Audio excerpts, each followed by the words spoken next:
The horse shifted beneath them as Luke guided it away from the trading post, its hooves kicking up dry dust that glowed gold in the late afternoon sun. The woman clung to him, not tightly, just enough to keep her balance, and he could feel her shaking through the thin fabric of her dress.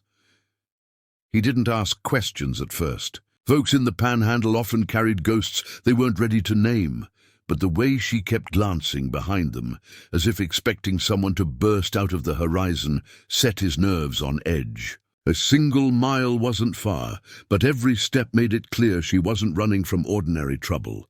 She wasn't crying, but her breath broke in uneven gasps, like someone trying not to fall apart. Luke kept the horse steady and silent, letting her gather the strength to speak, if she chose to. After a few minutes, her grip trembled harder.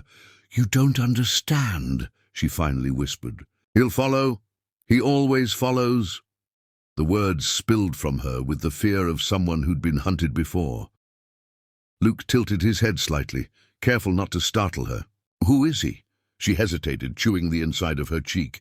"Mr. Harlan, the trader." Luke knew the name. Everyone did. Silas Harlan wasn't the kind of man the law dealt with, because the law rarely reached out this far. But folks whispered about his temper, about the travelers who bought supplies from him and never made it out of the region. Luke's jaw tightened. He hadn't expected to ride into trouble today, but he could feel it settling onto his shoulders like a storm cloud. They reached a small ridge where the prairie opened into a sweeping valley. Luke slowed the horse. "This where you want off?"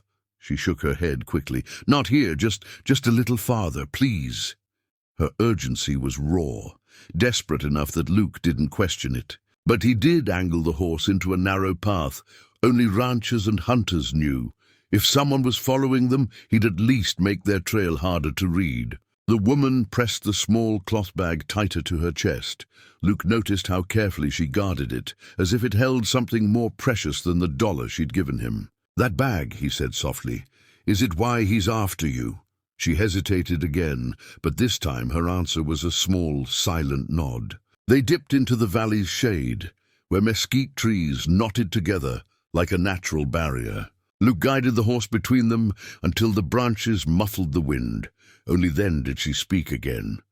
"My name's Clara." Her voice shook less now, though her fingers trembled against his coat. "I worked for him, cleaning, cooking, things I didn't agree to." The stiffness in Luke's spine turned to cold anger. Harlan had a reputation for cruelty, but hearing it from her lips made it real.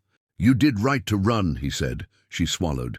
"He caught me once already, locked me up for 2 days, said if I tried again—" She didn't finish. She didn't need to. Luke exhaled through his nose, long and slow. This wasn't just a frightened woman. This was a woman who had escaped a monster. The horse whinnied softly as they reached a clearing. Smoke curled faintly in the distance, someone's campfire. Clara stiffened immediately. "Is that him?" Luke studied the smoke. It was steady, controlled, not the frantic kind from a chase or signal. "Doesn't look like his style," Luke said, though he remained alert. He eased the horse to a stop. "Clara, what's in the bag?" This time she didn't hesitate. She opened the cloth slightly, enough for him to glimpse glinting metal, a ledger plate, engraved, heavy, official-looking. Luke blinked. "Is that government issue?" Clara nodded. "He's been hiding things. Supplies meant for the settlers, tools, even rifles, selling them to outlaws. I wasn't supposed to see his books, but he left the door unlocked one night." Her eyes filled with panic. "If he gets that back, he'll keep doing it. And no one will stop him." The weight of her words settled like iron in Luke's gut. A twig snapped behind them. Clara inhaled sharply. Luke's hand slid to the revolver holstered at his hip. He motioned for silence and nudged the horse behind a cluster of trees. Another snap, then the unmistakable crunch of boots on dry brush. Clara's breath hitched, and she pressed her forehead into Luke's back. A low voice drifted through the clearing. "Clara, you can come out now." "Harlan!" Luke had heard the man's voice enough times to recognize its oily calm. Clara's fingers dug into Luke's coat as she shook her head violently. Luke leaned toward her ear. "Stay low. Stay quiet." Her hands fell away as he slid off the horse, boots landing silent as dust. He stepped around the tree line, revolver drawn but low. Harlan stood only 20 yards away, face red from anger, pistol in hand, eyes sweeping the valley like a predator searching for wounded prey. Luke didn't speak at first, just observed. Harlan had 2 men with him, both carrying rifles. That made 3 against 1. Not fair odds, but Luke had been in worse. Harlan stepped forward, boots crunching. "Girl took something that belongs to me," he said loudly. "And the fool who's helping her is about to regret it." Luke stepped out from behind the trees. "Funny thing," he said calmly. "Didn't know you owned people." Harlan's eyes narrowed. "Granger," he spat. "Didn't expect a rancher to stick his nose in another man's dealings." Luke lifted his revolver just enough to make a point. "All depends on the dealings." Harlan sneered, raising his pistol. "Hand her over, or I'll drop you where you stand." Luke shook his head once. "No." The single word echoed through the valley like a crack of thunder. And in that moment, the mile Clara had paid for became the beginning of a war neither could walk away from. The moment Luke turned his horse into the rising dust, Mira felt her breath leave her lungs. No man had ever risked anything for her, not even when she begged for help back at the trading post. But Luke Granger didn't hesitate. He rode like a man who'd already made peace with danger long ago. The sun hung low, casting long shadows across the prairie grass as the riders grew clearer. 3 of them, pushing their horses hard, rifles slung and ready. Mira clutched the saddle horn. "You don't understand," she whispered, voice cracking. "He doesn't stop. He doesn't forgive. If he catches you—" Luke cut her off. "A man who preys on the helpless doesn't scare me." His steady voice should have comforted her. Instead, it made tears sting her eyes, because she knew the man chasing her was not driven by impulse. He was driven by cruelty, sharpened from years of getting away with everything he wanted. The riders fanned out as they approached, dust swirling around them like a storm.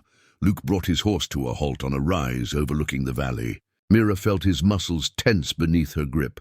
"You see those rocks down there?" he asked, pointing with his chin. Mira nodded. "You're going to run to them when I say.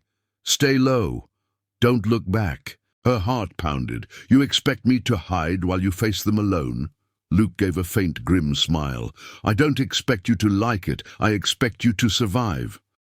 Before she could argue, the lead rider slowed, then stopped 10 yards away.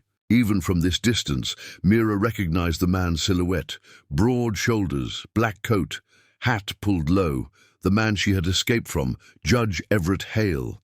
A man known by lawmen as respectable and feared by everyone who knew what he truly was. "Mira," Hale said calmly, voice cutting through the wind, "you gave me quite a chase." She trembled, instinctively shrinking behind Luke's shoulder. Luke kept his revolver low but ready. "This woman doesn't belong to you," he said. Hale chuckled, slow, cold, humorless. "She stole documents from my private office, legal documents." Mira stepped forward slightly. "Legal? You sell prisoners, you trade people like cattle." Hale's jaw flexed, a flicker of anger briefly breaking through his composure. "You misunderstand my operation," he said. "I correct the mistakes the law refuses to acknowledge. Runaways, criminals, drifters, worthless people. I place them where they can serve a purpose." Luke's hand tightened on his gun. "She's no criminal." Hale shrugged. "That depends on who writes the record." His eyes glinted, settling on Luke. "Now, hand her over. You've been paid $1 for your trouble. That's more than you deserve." Luke nudged his horse forward, enough to close the gap. "She paid for a ride," he said, "and I don't break my word." Hale's men raised their rifles. Mira gasped, but Luke didn't flinch. "You take a step closer," Luke continued, "and you'll find out what happens to men who threaten women in front of me." Something in Luke's tone shifted the air. Solid, grounded, unwavering. Hale studied him for a long moment, then sighed as if disappointed. "Kill the rancher!" he ordered his men. Mira's heart collapsed. "No!" she shouted. Luke didn't wait. He kicked the horse hard. "Run to the rocks!" he yelled. Mira leaped off the saddle, hitting the ground harder than she expected, rolling against the prairie grass. Luke fired 2 shots in quick succession. The first rider fell. The second ducked, horse bucking wildly. Hale cursed and aimed at Luke's back. Mira scrambled up, pain flaring in her knees, and sprinted toward the rocks. Bullets cracked through the air behind her. She didn't dare look back. The world blurred. Dust, grass, her own heartbeat roaring like thunder. She dove behind the stone ridge, chest heaving. From there she could see Luke circling his horse, forcing Hale's men to reposition. Luke rode like a man born in the saddle, weaving between shots, firing precisely, never wasting a bullet. But Hale was older, ruthless, and patient. He waited until Luke paused to reload. A single shot rang out. Luke jerked sideways, gripping his arm. Mira choked on a scream. Hale smiled darkly. "You can't win, Granger. Give her up." Luke steadied himself, even bleeding, even outnumbered.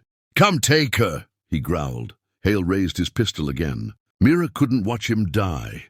She dug into the cloth bag she carried, pulling out the single thing Hale feared. The ledger book.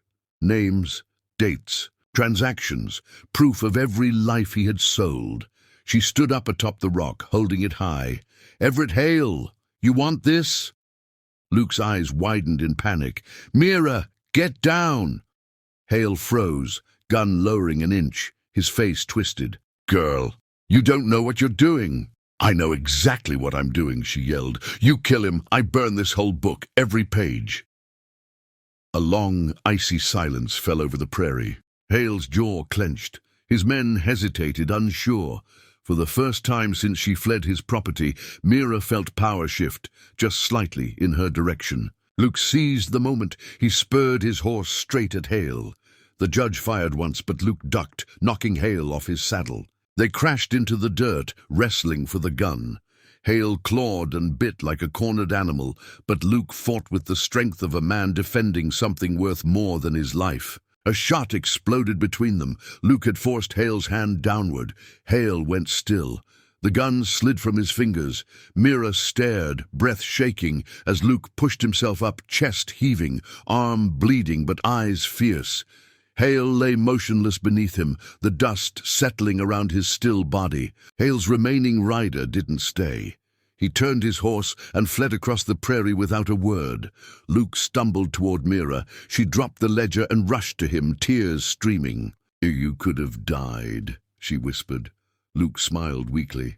"I've had worse mornings." She pressed her forehead to his chest, her whole body trembling. "Why would you do that for me?" He cupped her cheek with his uninjured hand. "Because no one deserves to face monsters alone." Mira swallowed hard, stepping closer. "What happens now?" Luke glanced at the ledger. "We ride to the marshal in Amarillo, tell him everything." She nodded. "And after that?" Luke looked down at her hand wrapped around his. His answer was quiet, unexpected, and sincere. "After that, wherever you want to go. You paid for 1 mile, but I'm willing to ride a lot farther if you are."